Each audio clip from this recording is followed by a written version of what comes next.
Holy criminy, what do you know? More FUD in the market. Had I known that this space, the crypto space, would be so dramatic when I originally get in, I literally probably wouldn't even be here. Anyway, what is up, guys? My name is Rodney. Welcome to Crypto Bros. In tonight's video, we're going to be looking at the SEC article that came out today, the Mt.Gox article that came out today, the supposed hack or whatever you want to call it that happened with Binance today, and then towards the end we'll do some good news. I'm going to talk about an ICO that I've kind of been eyeing up for a while. I'm not going to go really far in depth. I'm going to do a video on it later, but we'll look at that towards the end. But anyway, man, if you look at where we're at in the market currently, we're on coincheckup.com. You can obviously see a ton of just blood in the streets here, as they like to say, but everything has taken just a monster dive. Most coins down somewhere between 5 and 30%, and even earlier, like midday, like far worse than it is now. A lot of stuff has started to recover, but man, so I've seen a couple reasons why that people are saying that there was this massive downturn in the market. Some people were saying specifically because of the SEC news that came out. We'll look at that Twitter in just a second. Others are saying, partly Binance Hack. Others are saying because of the Mt.Gox. My personal opinion, I would assume it's a combination of all three happening in the same day. More shit news, more FUD, more downturn in the market, which obviously nobody wants to see. So that being said, we'll start with the SEC tweet. They basically sent out these tweets today. And I'm not going to actually read the tweets, but they sent these out. But it brings you to this article, and it's a statement. Sorry, guys, statement on potentially unlawful online platforms for trading digital assets. Obviously, March 7th. I'm just going to read a couple quick snippets here to give you guys the idea on there. I actually hate reading because I'm so terrible at it and wicked dyslexic, but whatever. Anyway, it says online trading platforms have become a popular way investors can buy and sell digital assets, including coins, tokens offered, blah, blah, blah, ICOs. Basically, I don't even know why I read that part. That's not what I wanted to read. Anyway, it says a number of these platforms provide a mechanism for trading assets to meet the definition of a security under the federal securities law. If a platform offers trading of digital assets that are securities and operates as an exchange as defined by the federal securities law, then the platform must be registered within the SEC as a national securities exchange or be exempt from registration. So kind of what they're targeting here are exchanges that impersonate or act like they're under some type of SEC regulation but actually aren't. So we kind of scroll down here to this part. It says considerations for investors using online trading platforms. They're just basically saying for us to protect you in your day-to-day activities, buying, selling, these different coins and whatnot, really there should be some regulation or some oversight from the SEC. So I'll just read this little part right here. It says the SEC staff has concerns that many online trading platforms appear to investors as SEC registered and regulated marketplaces when they are not. Many platforms refer to themselves as exchanges, which can give the misimpression to investors that they are regulated or meet regulatory standards of national security exchanges, although some of these platforms claim to use strict standards to pick only high-quality digital assets trade. The SEC does not review those standards or digital assets that perform the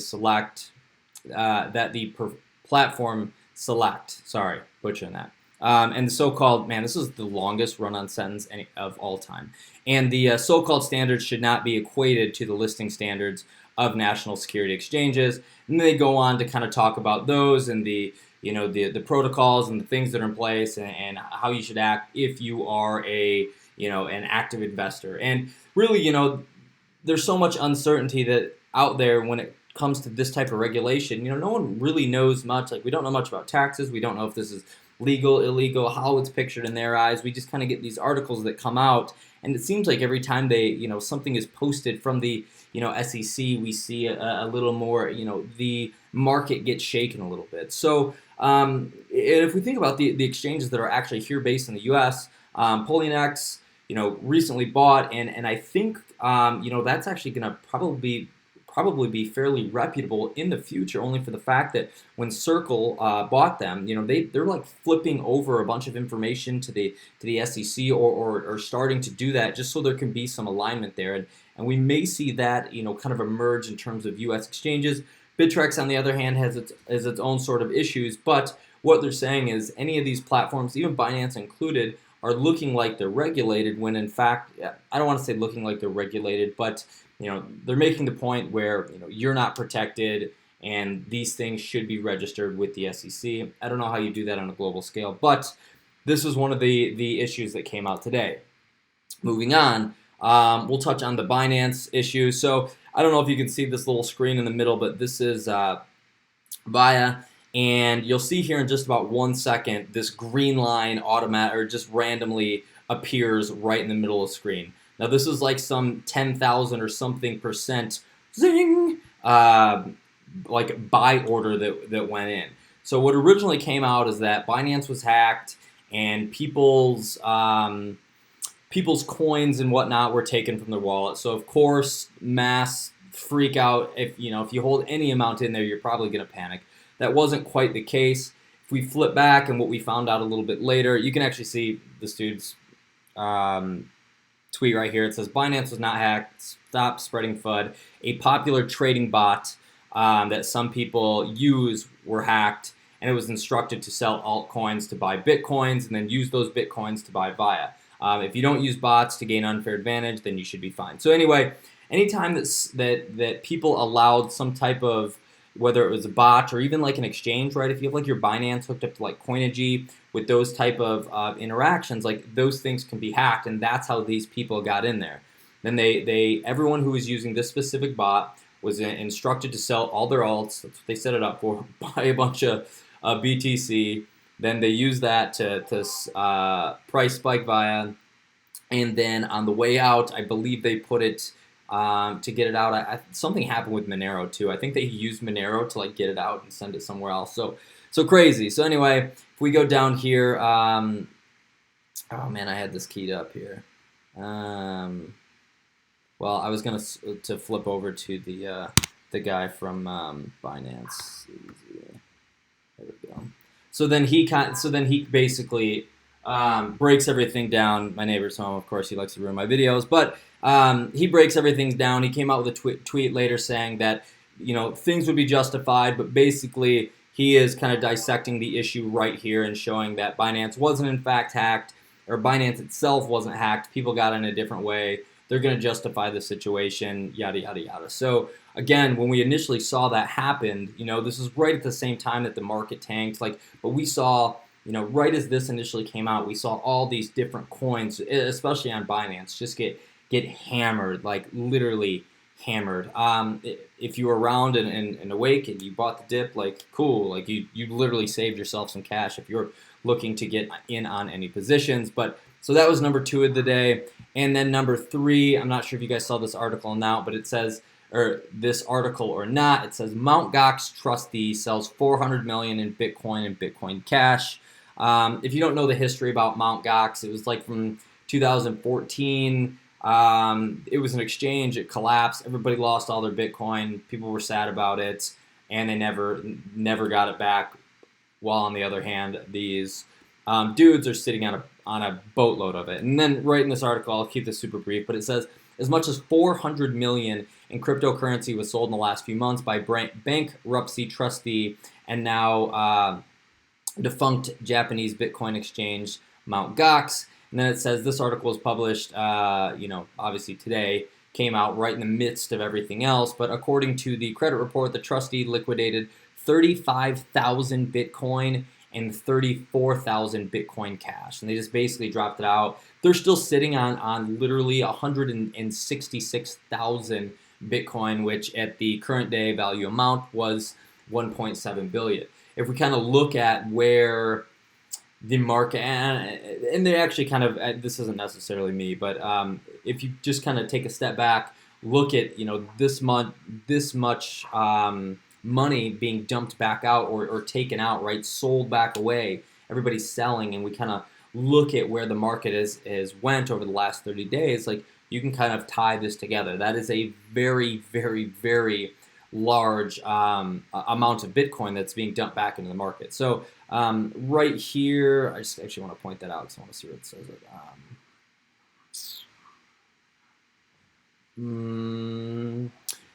Anyway, here's that. Sorry, guys, I don't read well. I'm sorry. I was looking for the part where they said exactly where it was, but it says notably wallets associated with Mt.Gox trustee saw significant withdrawals between December and February in the period in which they were sold, including 18,000 BTC that was moved on February 5th.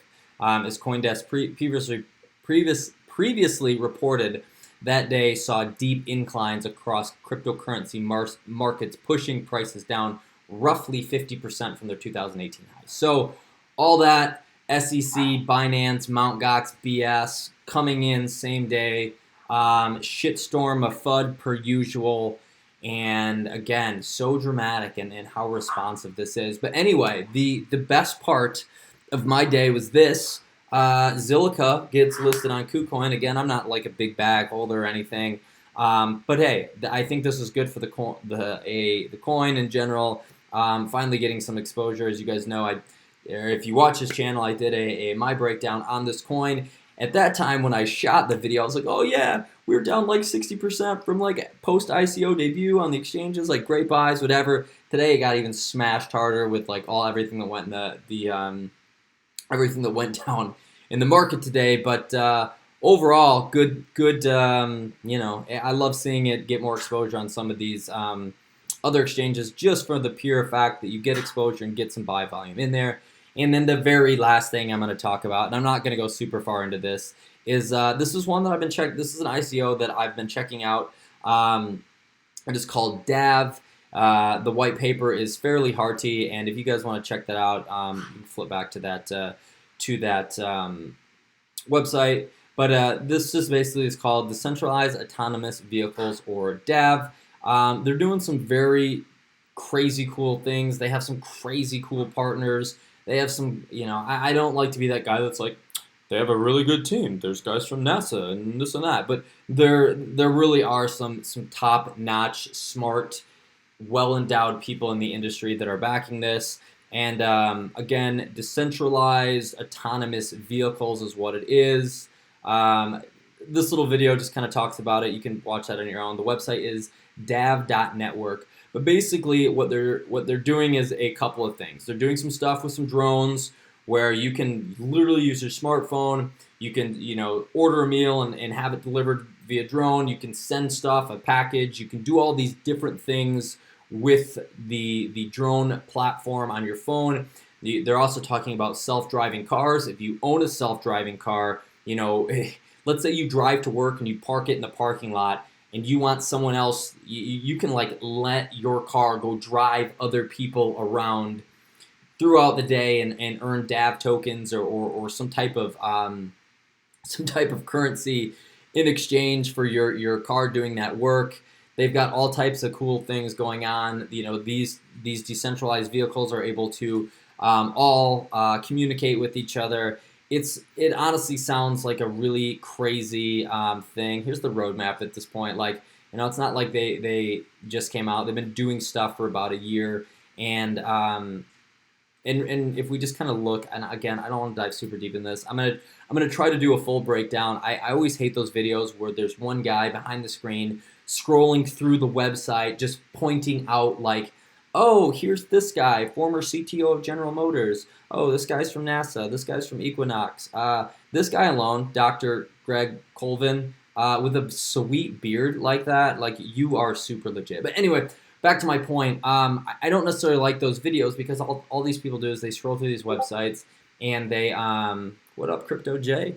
And they just kind of point out stuff and they don't do the research and share their opinion or their thoughts on it. So in a day or two, I'm gonna rip through this. I'm gonna put out my own slides so I don't do this because I hate that. Those literally, if you're thinking about being a YouTuber, doing these scroll through the webpage videos and kind of make it sound like you know what you're talking about videos are like the most easy ones to make. Like, look at Nick Johnson, blockchain advisor, creator and chief developer of Ethereum name service. Like, cool. But anyway, so I want to dissect this a little bit more, put out my thoughts on there, and I can tell you the basis behind where I'm at right now.